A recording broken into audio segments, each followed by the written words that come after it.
সেই দুর্গ যত দুর্ভেদ্য হোক না কেন আমার আল্লাহ এমন ভাবে পাকড়াও করেন, এর আগে কেউ কোনোদিন কল্পনা করতে পারে নাই এমন ভাবে মানুষের জীবন করতে পারে।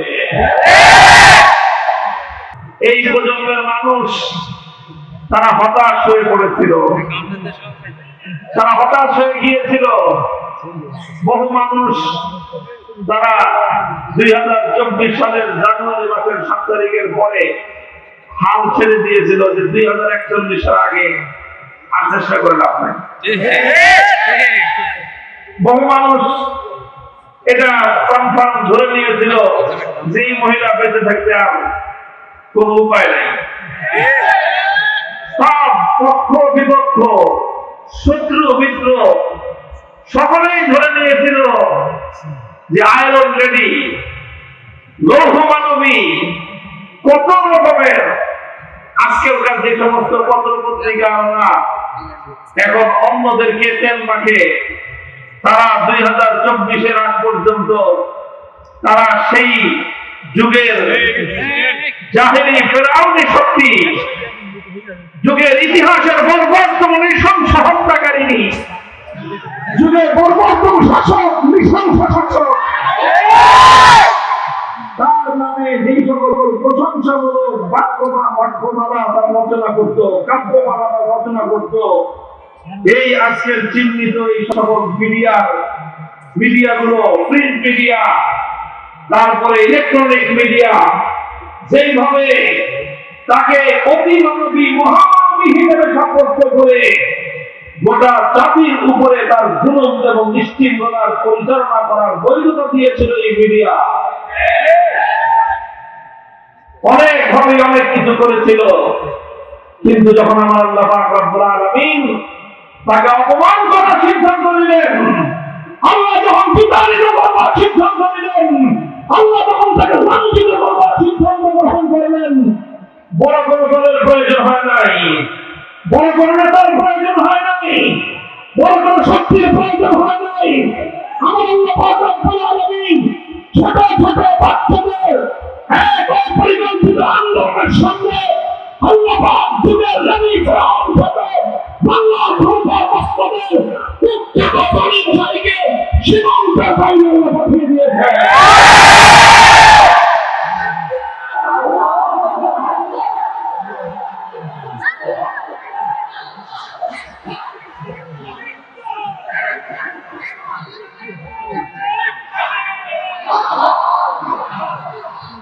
কাজেই ফাতাবিরু ইয়া উলিল আবসার, কোরআনে কারীমের সূরাতুল হাশরের ওই আয়াতের পরে আল্লাহ বলেছেন ফাতাবিরু ইয়া উলিল আবসার, হে চক্ষুষ্মান, হে বিবেকবান মানুষেরা, শিক্ষা গ্রহণ করো।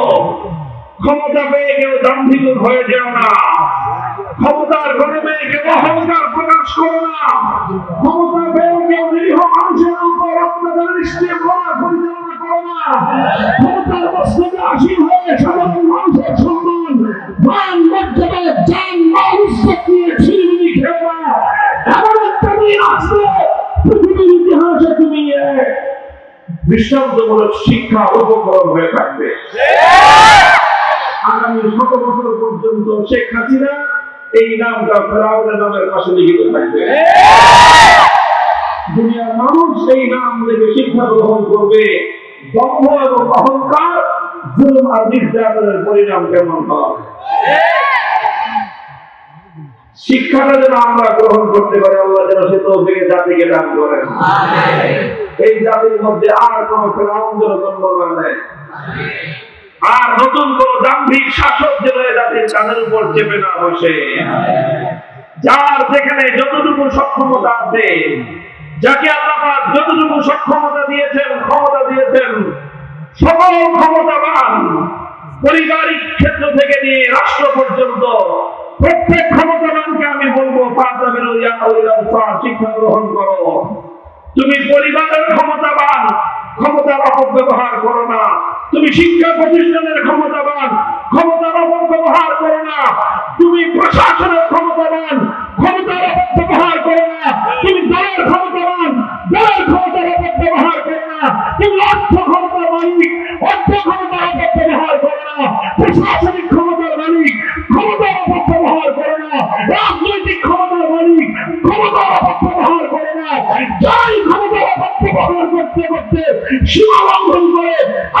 তাদেরকে সীমানার বাইরে পাঠিয়ে দেয়।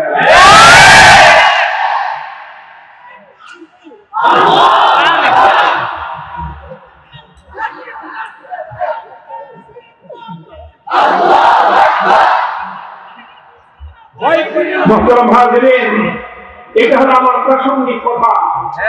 আল্লাযীনা ইম্মাক্কানাহুম ফিল আরদি আকামুস সালাতা ওয়া আতাউজ যাকাতা ওয়া আমারু বিল মা'রুফি ওয়া নাহাউ আনিল মুনকার ওয়া লিল্লাহি আকিবাতুল উমুর।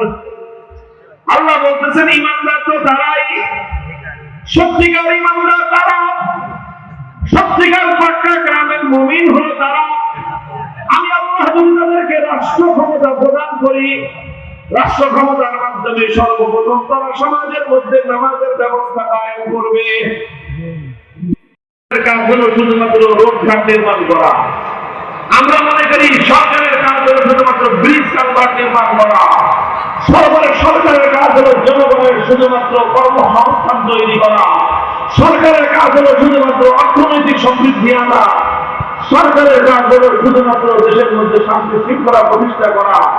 হ্যাঁ, এই সবগুলো যেরকম সরকারের দায়িত্ব, ঠিক যেরকম একটা সরকার, একটা রাষ্ট্রের পরিচালক সংস্থার প্রথমতম দায়িত্ব হলো সেই জাতির, সেই দেশের জনগণের দুনিয়া এবং পার্থিব উন্নতির পাশাপাশি তাদের পরকালীন উন্নতি সমৃদ্ধি কিভাবে অর্জন হতে পারে সেই ব্যবস্থা করাও সরকারের দায়িত্ব। পার্থিব উন্নয়ন, জাগতিক উন্নতি, পরকালীন উন্নতি একটা অপরটার সাথে এমন ভাবে অঙ্গাঅঙ্গি ভাবে জড়িত যে জাগতিক উন্নতি এটা মুসলিম জাতির জন্য পরকালীন উন্নতির উপর ডিপেন্ডেন্ট। পরকালীন উন্নতির উপরে মুসলিম জাতির জাগতিক উন্নতি নির্ভরশীল। অন্যান্য জাতির ব্যাপারে আমার আল্লাহর নীতি ভিন্ন, তবে ঈমানদার বিশ্বাসী জাতির জন্য আল্লাহ পাক রব্বুল আলামিনের নীতি হলো বিশ্বাসী ঈমানদার সম্প্রদায়কে আল্লাহ পাক তখনই এই জগতে ইজ্জতের জিন্দেগি দান করবেন, সমৃদ্ধির জীবন দান করবেন, সুখী জীবন দান করবেন, যখন তাদের পরকালীন উন্নতি ঘটবে। তার ফলশ্রুতিতে আল্লাহ পাক ঈমানদারদেরকে পার্থিব জগতেও সমৃদ্ধ সসম্মানে আল্লাহ পাক জীবন দান করবেন। এই জন্য আল্লাহ পাক বলেছেন আকামুস সালাত, নামাজ কায়েম করা। নামাজ যদি কায়েম করা হয়, একদিকে যেরকম মুসলমানদের পরকালের উন্নতি ঘটবে। আসসালাতু ইমাদুদ্দিন মিফতাহুল জান্নাতিস সালাত, নামাজ হলো জান্নাতের চাবি। সরকারের দায়িত্ব হলো মুসলমানরা যারা সমাজের মধ্যে আছে, দেশের মধ্যে আছে, তারা প্রত্যেকে যেন নামাজি হয়, তার অনুকূল পরিবেশ সৃষ্টি করা সরকারের দায়িত্ব। অনুকূল পরিবেশ সৃষ্টি হলে একজন মানুষ বেনামাজিও নামাজ পড়তে আগ্রহী হয়। অনুকূল পরিবেশ না থাকলে একজন নামাজি মানুষও নামাজ পড়তে উৎসাহ বোধ করে না। সরকারের দায়িত্ব হলো অনুকূল পরিবেশ সৃষ্টি করা, আর মুসলমানরা তখন অনুকূল পরিবেশ পেলে তারা নামাজ অবশ্যই পড়বে। নামাজ যদি পড়ে মুসলমানরা, এতে শুধুমাত্র মুসলিম সমাজের মুসলমানদের শুধু পরকালীন উন্নতি হবে তাই নয়, মুসলমানরা এই নামাজের মাধ্যমে তাদের জাগতিক উন্নতি নিশ্চিত করতে পারে। ঐতিহাসিক দৃষ্টান্ত দিই, খলিফাতুল মুসলিমিন ওমর ফারুক রাদিয়াল্লাহু তাআলা আনহু, আমরা জানি পৃথিবীর ইতিহাসের অন্যতম সফল রাষ্ট্রনায়ক তিনি।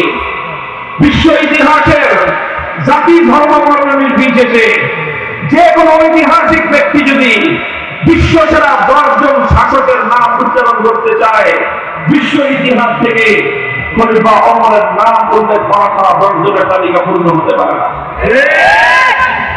খলিফা ওমরের সেই দিগ্বিজয়ী কিংবদন্তি, তার এই সফল নেতৃত্ব কিভাবে প্রতিষ্ঠিত হয়েছিল, তিনি কিছু মূলনীতির উপর চলতেন। সেই সকল মূলনীতিগুলোর মধ্যে একটা নীতি বর্ণিত হয়েছে বুখারী শরীফের কিতাবের মধ্যে। খলিফা ওমর তার খেলাফতকালে একবার তিনি তার রাষ্ট্রের সকল গুরুত্বপূর্ণ দায়িত্বশীলদের নামে একটা ফরমান জারি করলেন। খলিফার পক্ষ থেকে রাষ্ট্রীয় ফরমান, খলিফা সকল গভর্নর, রাজ্য প্রধান, বড় বড় মন্ত্রী, বড় বড় আমলা, সরকারি কর্মকর্তা, তাদেরকে লক্ষ্য করে লিখলেন, দেখেন, ইন্না আহাম্মা উমুরিকুম ইনদি আসসালাহ, ইন্না আহাম্মা উমুরিকুম ইনদি আসসালাহ, ফামান হাফিযাহা ফাহুয়া লিমা সিওয়াহা আহফায, ফামান দাইয়াহা ফাহুয়া লিমা সিওয়াহা আদিয়াউ। হযরত ওমর লিখলেন, হে আমার খেলাফতের গুরুত্বপূর্ণ ব্যক্তিবর্গ, আমার দৃষ্টিতে তোমাদের সবচেয়ে গুরুত্বপূর্ণ কাজ হল নামাজ কায়েম করা। রাষ্ট্রের যে দায়িত্বশীল, যেই মন্ত্রী, যেই গভর্নর, যেই আমলা, সে যথাযথভাবে নামাজ কায়েম করবে, রাষ্ট্রের প্রত্যেকটা দায়িত্ব সে আরো সুতার মধ্যে আঞ্জাম দিতে পারবে।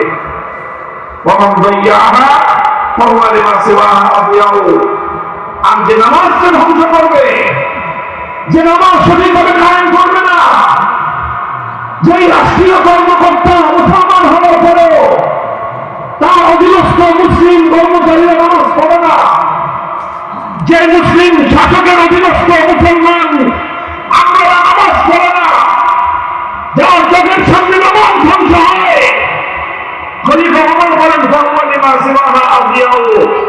তাকে রাষ্ট্রের যে কোনো দায়িত্ব অর্জন করা হবে, সেই দায়িত্বকে সে ধ্বংস করে ছাড়বে। তাকে যদি ব্রিজ কালভার নির্মাণ করার দায়িত্ব দেওয়া হয়, সে ব্রিজ কালভার নির্মাণ করার ক্ষেত্রে রডের বদলে বাঁশ দিবে। তাকে যদি রাস্তাঘাট নির্মাণ করার দায়িত্ব দেওয়া হয়, আলকাতরার বদলে সে কেরোসিন তেল ঢালবে। তাকে যদি গম নিয়ন্ত্রণের দায়িত্ব দেওয়া হয়, জনগণের গম চুরি করে খাইবে। এই জন্য করে পড়ার গোটা 10 বছরের শাসন আমলে তিনি রাষ্ট্রীয় গুরুত্বপূর্ণ দায়িত্বে কাউকে দেওয়ার সময় লক্ষ্য রাখতেন নামাজের ব্যাপারে সে কতটা সিরিয়াস। যে নামাজের ব্যাপারে যত্নশীল হতো তাকে দায়িত্ব দিতেন, আর যে নামাজের প্রতি যত্নশীল হয় সে রাষ্ট্রীয় প্রত্যেকটা কাজের ব্যাপারে দায়িত্বশীল হয়। এটা একদিকে ধর্মীয় দৃষ্টিকোণ, আরেকদিকে তার খলিফা ওমর রাদিয়াল্লাহু তাআলা আনহুর দূরদৃষ্টি এবং তার অভিজ্ঞতা। মুহতারাম হাজিরিন, এটা আমাদের জন্য একটা জ্বলন্ত দৃষ্টান্ত, আমাদের দেশের জন্য জ্বলন্ত একটা দৃষ্টান্ত। আমরা জানি নামাজ সম্পর্কে আল্লাহর কোরআন কত দায়িত্বহীন ভাষায় বলেছে, ইন্না সালাতা তানহা আনিল ফাহশাই ওয়াল মুনকার, নিশ্চয়ই নামাজ যাবতীয় অন্যায় এবং অশ্লীল কাজ থেকে মানুষকে বিরত রাখে। নামাজ অন্যায় এবং অশ্লীল কাজ থেকে মানুষকে বিরত রাখে। হে মুসলিম সম্প্রদায়গুলো, হে মুসলিম রাষ্ট্রপ্রধানগণ, হে মুসলমানদের দেশের নেতৃবর্গ, তোমরা আল্লাহর কোরআনের আয়াত খলিফা ওমরের ইতিহাস থেকে শিক্ষাটুকু গ্রহণ করো। আজ একবিংশ শতাব্দীতে বিশ্ব সম্প্রদায় মুসলমানরা মাথা উঁচু করে সম্মানের সঙ্গে রাষ্ট্র শাসন করতে পারবে। আজ মুসলমানদের দেশগুলো সবচেয়ে বড় অধঃপতন, মুসলমানদের শাসন ব্যবস্থার মধ্যে সবচেয়ে বেশি নীতি নৈতিকতার অভাব, মুসলমানদের দেশগুলো সবচেয়ে বেশি দুর্নীতিগ্রস্ত, চোর বাটপারে ভরে গেছে।